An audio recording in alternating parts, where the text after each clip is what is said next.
Apple unveils the new MacBook Pro, Twitter is shutting down Vine, Amazon sues over fake reviews, and more. It's Thursday, October 27th, and this is Crunch Report. Apple has announced a long-awaited update to the MacBook Pro.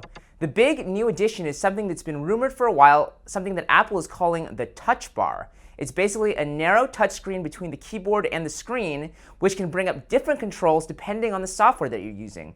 For example, if you open a photo, the touch bar will give you options for cropping or straightening the photo. Or if you're editing a video, you'll be able to move back and forth in your timeline just by swiping. The touch bar also includes Touch ID, so you can verify your identity with a fingerprint. This replaces the old function bar at the top of the keyboard, which you can still bring up with the push of a button. The new Pro is available for order now, with the 13-inch version costing $1,499.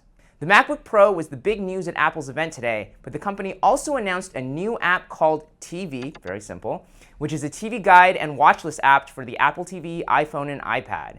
This will allow you to track content across all the different video apps. So if there's a show or a movie you want to watch, you don't have to open one app and see if it's there, then check another app, and on and on. Instead, you just open the TV app to get a view that goes across all your different video services. Then you find something you want to watch, you just tap or click on it, and the correct app will open. Naturally, the TV app will also integrate with your iTunes library, and you'll be able to interact with it using Siri. There is one downside, which is that Netflix is not participating. Bad news for fans of the Twitter-owned video app Vine. It's getting shut down. There wasn't much explanation in the official blog post, which says the website and apps will remain online for now, and that users will get a chance to download their videos before the full closure. In response, Vine founder Russ Yusupov tweeted, "Don't sell your company." This decision is kind of surprising since video seems increasingly important to Twitter's strategy, but that's mostly live video, whether that's an NFL game or a Periscope video. Twitter has also been making broader cuts after failing to find a buyer. The company announced today that it's laying off 9% of its workforce. Amazon is continuing its efforts to crack down on fraudulent reviews across its site with new lawsuits aimed at 2 US sellers and one from the European Union, who Amazon says have paid users or businesses to post fake reviews.